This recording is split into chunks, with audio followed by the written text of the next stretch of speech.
সিদ্ধান্ত অনুযায়ী লিটারে 20 টাকা বাড়িয়ে অক্টেনের নতুন দাম নির্ধারণ হয়েছে 140 টাকা, 19 টাকা বাড়িয়ে পেট্রোল 135 আর 15 টাকা বাড়িয়ে ডিজেলের নতুন দাম নির্ধারিত হয়েছে 115 টাকা লিটার।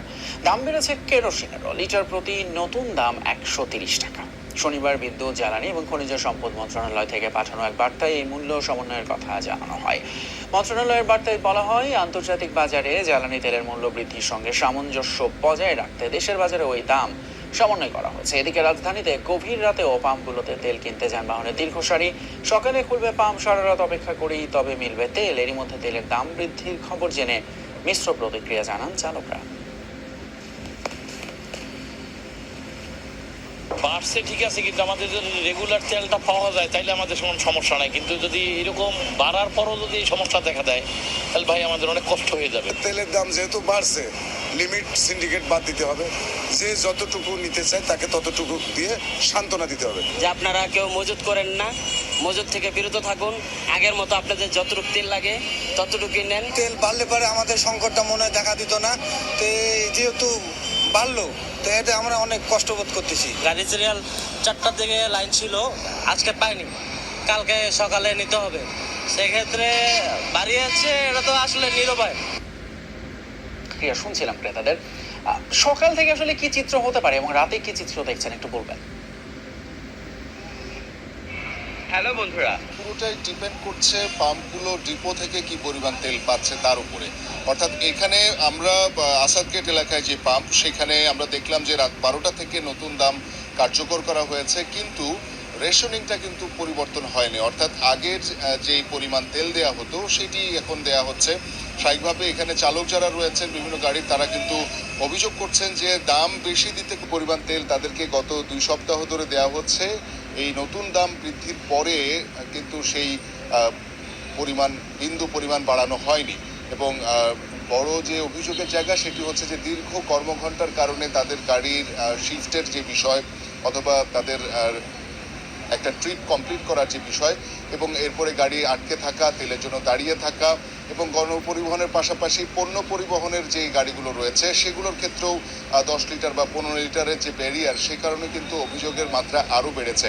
স্বাভাবিকভাবেই সবাই কিন্তু চাচ্ছেন যে যেহেতু বাড়তি দাম হয়েছে, তারা যাতে নিরবচ্ছিন্নভাবে তেল পান, যতটুকু প্রয়োজন ততটুকু তেল যাতে তারা সংগ্রহ করতে পারেন, কিন্তু সেটি ঘটছে না বিধায় কিন্তু অভিযোগের জায়গা বেড়েছে। এবং তারা কিন্তু তাদের অভিযোগের মাত্রা একসময় মাঝে মাঝে মেজাজও হারাচ্ছেন তারা। আমরা একজনের সাথে একটু কথা বলতে চাই।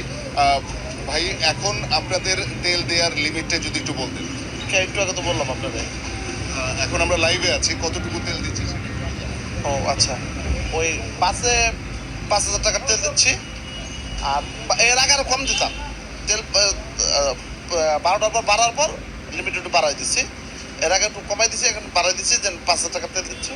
আর হলো এই যে পিক আপে দিচ্ছি হলো, ছোটোটায় দিচ্ছি হলো 15 লিটার, একটু বড়োটা দিচ্ছি 20 লিটার। প্রাইভেট কারে ওই যে আগে যা ছিল 12.5 লিটার, এখন 12.5 লিটারে দিই ছোটোটায়। আর বড়োটায় হলো 16 লিটার 66.0, 16 লিটার 66.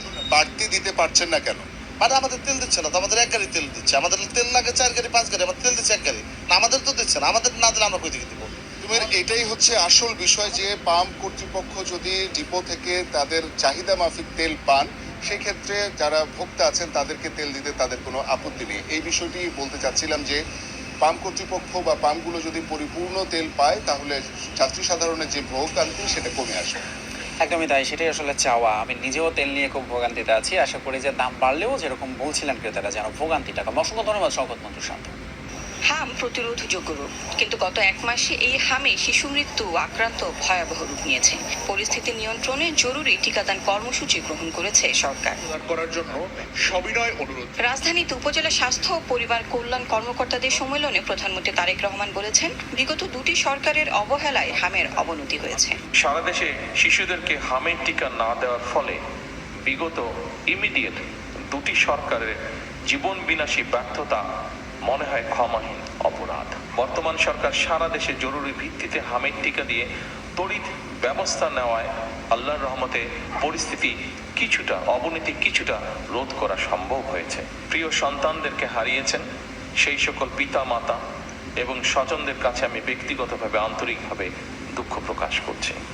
উন্নত চিকিৎসা ব্যবস্থা রাজধানী কেন্দ্রিক হওয়ায় সঠিক সেবা পাচ্ছেন না সবাই, তাই চিকিৎসা ব্যবস্থা বিকেন্দ্রীকরণ, স্বাস্থ্য বীমা ও হেলথ কার্ডের পরিকল্পনার কথা জানান প্রধানমন্ত্রী।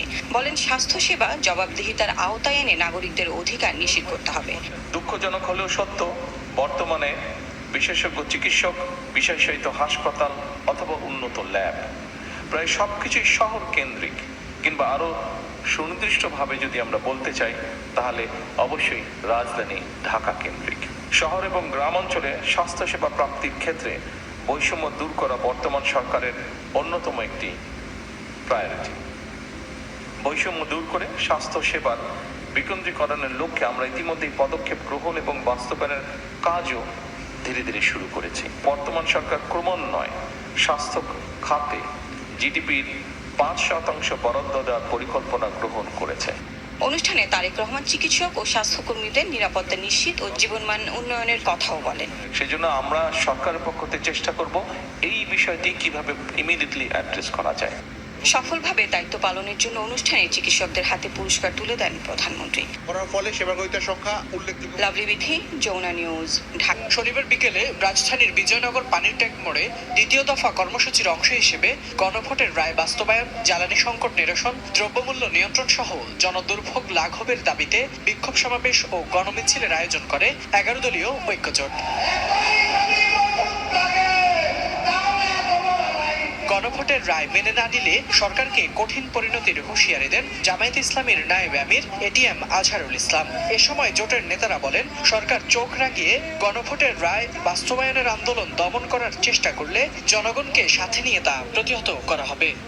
গণভোটের জনরায়ের আলোকে ওই জুলাই সনদ এই বিএনপি সরকার বাস্তবায়ন করবে না। অতএব তাদেরকে বাস্তবায়ন করাতে হবে। জনগণ রায় দিয়েছে, এই সংসদের দায়িত্ব গণভোটের রায় বাস্তবায়ন করা। ফ্যাসিবাদের আমলের মতো রাজপথে যদি মোকাবেলা করতে আসেন, এই জনগণ তার বিরুদ্ধে প্রতিরোধ করবে।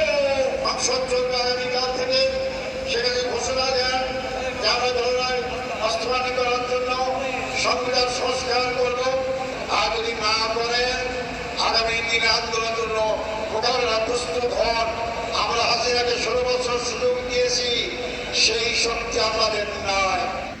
সমাবেশ শেষে গণমিছিল বের করে 11 দলীয় ঐক্য। মিছিলটি কাকরাইল হয়ে নগরীর গুরুত্বপূর্ণ মোড় প্রদক্ষিণ করে। এর আগে দুপুরে রাজধানীতে তেলের পাম্প পরিদর্শন করেন বিরোধী দলীয় নেতা ও জামায়াত ইসলামীর আমির ডাক্তার শফিকুর রহমান। বলেন, পাম্পগুলোর চাহিদার 3 ভাগের 1 ভাগ জ্বালানি পায়, সে কারণেই এই সংকট। আগে প্রতিদিন তারা 3 গাড়ি তেল পাইতেন, এই সংকট সৃষ্টি করে দেওয়া হয় 1 গাড়ি। এটা দিয়ে তারা 24 ঘন্টা কাভার করতে পারেন। যত সময় থাকে তেল, যখন থাকে না তখন তারা বন্ধ করতে বাধ্য হবে। অথচ সরকারের পক্ষ থেকে বলা হচ্ছে আগের স্বাভাবিক সময়ের চাইতে এখন তেল অনেক বেশি বিক্রি হচ্ছে। এদিন হামাক্রান্ত শিশুদের দেখতে রাজধানীর শিশু হাসপাতালে যান জামায়াতের আমির। বলেন, সংসদে সরকারি দলের কথায় মনে হয় দেশে কোনো সমস্যা নেই। সরকারকে ট্যাক্সের হিসেব অনুযায়ী কাজ করার আহ্বান জানান তিনি। স্বাস্থ্যকে লুটপাট করে একদিকে খাওয়া হয়েছে, আবার সরকারগুলো এটাকে যথাযথ গুরুত্ব দেয়নি। অথচ একটা দেশের 2টা কাজ সবচেয়ে বেশি প্রাধান্য পাওয়ার কথা, একটি হচ্ছে শিক্ষা, দ্বিতীয়টি হচ্ছে স্বাস্থ্য। দেশের আইন শৃঙ্খলা পরিস্থিতি নড়বড়ে বলেও মন্তব্য করেন জামায়াতের আমির। ঘরের দরজা ভেঙে মেয়েটাকে কিডন্যাপ করে নিয়েছে কিছু দুর্বৃত্ত। আমরা খবর পেয়েছি তারা রাজনৈতিক পৃষ্ঠপোষকতায় এই দুর্বৃত্তপনা করেছে। ফয়সাল মাহমুদ, যমুনা নিউজ, ঢাকা। সকালের ঝকঝকে রোদে জীবিকার টানে মাঠে নেমেছিলেন কৃষকরা। সুনামগঞ্জের বিভিন্ন হাওরাঞ্চলে হঠাৎ শুরু হয় ঝড় ও বজ্রপাত। মুহূর্তেই নিভে যায় এক শিক্ষার্থী সহ 4 কৃষকের প্রাণ। দুপুরে ধর্মপাশা, জামালগঞ্জ ও দিরাই উপজেলায় হাওরে ধান কাটার সময় ঝড়ের সাথে বজ্রাঘাতে নিহত হন কলেজ শিক্ষার্থী হাবিবুর রহমান সহ 3 কৃষক রহমতুল্লাহ, লিটন মিয়া ও নূর জামাল। এছাড়া তাহিরপুর উপজেলায় হাওরে হাঁস চড়ানোর সময় বজ্রাঘাতে মৃত্যু হয় আবুল কালাম নামের আরো একজনের। আলাদা এসব ঘটনায় আহত হয়েছে 5 জন। এখন পর্যন্ত বজ্রপাতে সুনামগঞ্জ জেলায় 5 জনের মৃত্যুর খবর আমরা নিশ্চিত হয়েছি। এর মধ্যে 2 জন হচ্ছে ধর্মপাশা, 1 জন জামালগঞ্জ, 1 জন তাহিরপুর এবং 1 জন জিরায়। রংপুরের মিঠাপুকুর উপজেলার সখীপুর গ্রামে বজ্রাঘাতে নিহত হয়েছেন 2 জন। স্থানীয়রা জানায়, বৃষ্টির মধ্যে ছোট শালমারা বিলে মাছ ধরছিলেন মৎস্যজীবীরা। তা দেখতে ভিড় করে শিশু সহ 15 থেকে 20 জন।